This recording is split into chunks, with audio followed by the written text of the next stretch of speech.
Evening students, my self Sonia Moga.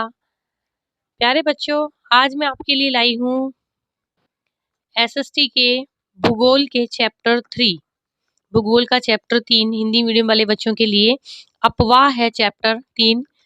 इसके मैं आपके लिए डिस्क्रिप्टिव क्वेश्चन लाई हूँ।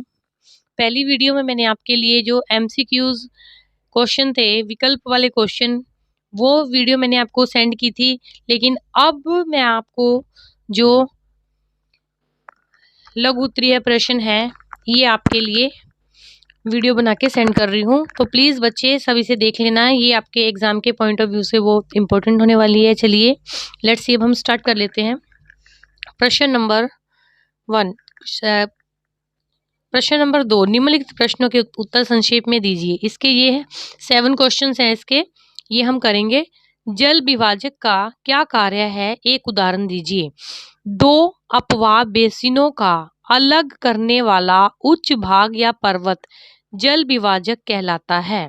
भारत में हिमालय जल विभाजक या जल भाजक का महत्वपूर्ण उदाहरण है। नंबर 2, प्रश्न नंबर 2, भारत में सबसे विशाल नदी द्रोणी कौन सी है?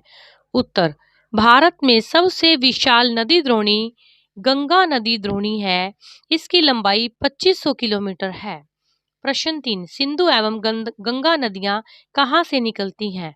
उत्तर, सिंधु नदी मानसरोवर झील के निकट तिब्बत से तथा गंगा नदी गंगोत्री हिमानी से निकलती है। प्रश्न नंबर 4, गंगा की 2 प्रमुख धाराओं के नाम लिखिए। ये कहाँ पर एक दूसरे से मिलकर गंगा नदी का निर्माण करती हैं? उत्तर, अलकनंदा और भागीरथी गंगा की 2 मुख्य धाराएं हैं। ये दोनों देवप्रयाग, जो कि उत्तराखंड में है, से मिलकर गंगा नदी का निर्माण करती है। प्रश्न नंबर 5, लंबी धारा होने के बावजूद तिब्बत के क्षेत्रों में ब्रह्मपुत्र में कम गाद या सिल्ट क्यों है?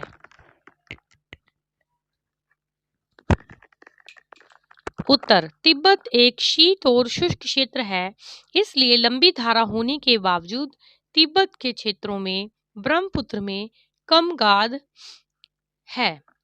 प्रश्न नंबर 6, कौन सी 2 प्रायद्वीपीय नदियां गर्त से होकर बहती हैं? समुद्र में प्रवेश करने से पहले वे किस प्रकार की आकृतियों का निर्माण करती हैं? उत्तर, 2 प्रायद्वीपीय नदियां जो गर्त से होकर बहती हैं वे नर्मदा और तापी हैं। वे समुद्र में प्रवेश करने से पहले ज्वारनद मुख का निर्माण करती है। प्रश्न नंबर 7, नदियां तथा झीलों के कुछ आर्थिक महत्व को बताइए।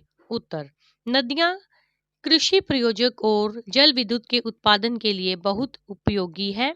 ये सिंचाई और नौ संचालन में सहायक है।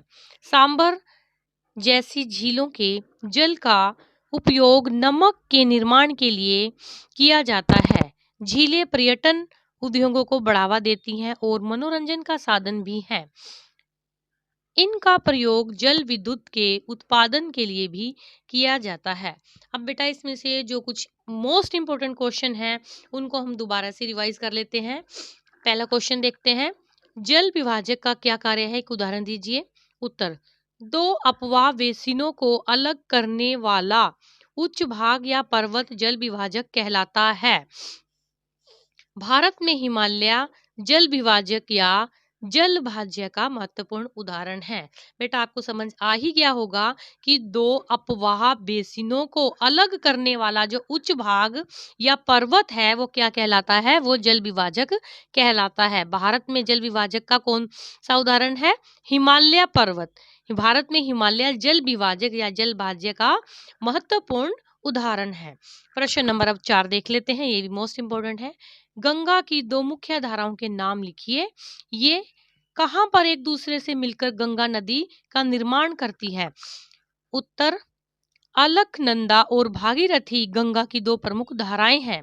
ये दोनों देवप्रयाग, जो कि उत्तराखंड में है, में मिलकर गंगा नदी का निर्माण करती हैं।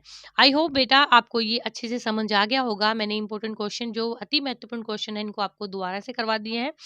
प्रश्न नंबर 7, नदियां तथा झीलों के मुख्य आर्थिक महत्व को बताइए। उत्तर नद उत्तर नदियां कृषि प्रयोजन और जल विद्युत के उत्पादन के लिए उपयोगी है। किसके लिए? हमारे कृषि के कार्य के लिए, कृषि में सिंचाई करने के लिए, और जल विद्युत बिजली के द्वारा जल के द्वारा बिजली का उत्पादन करने के लिए, बिजली बनाने के कार्य के लिए ये बहुत ही उपयोगी है। ये सिंचाई और नौ संचालन में सहायक है। सांबर जैसी झीलों के जल का उपयोग नमक के निर्माण के लिए किया जाता है। जो सांबर झील है उसका उपयोग किस लिए किया जाता है? नमक बनाने के लिए किया जाता है। झीलें पर्यटन उद्योग को बढ़ावा देती है। पर्यटन उद्योग किसे कहा जाता है? जैसे एक स्थान से दूसरे स्थान पर जाने के लिए जल समुद्री, जैसे कि झीलों के दौरान नाव के रास्ते दूसरे एक स्थान से दूसरे स्थान पर पर्यटन, जैसे घूमने आते हैं यात्री एंटरटेनमेंट के लिए, और उनके मनोरंजन का साधन भी है। इनका प्रयोग जल विद्युत के उत्पादन के लिए भी किया जा सकता है। ओके स्टूडेंट्स, अब ये मैंने आपको 7 क्वेश्चंस कंप्लीट करवा दिए हैं, और जो इसमें से इम्पोर्टेंट क्वेश्चन है उनकी भी आपको दोबारा से मैंने रिवीजन करवा दी है। प्लीज़ इनको सब बच्चे अच्छे से कर लेना, आपके लिए ये बहुत ही उपयोगी होने वाले हैं। Thanks for watch this video. Please like, share, comment and subscribe.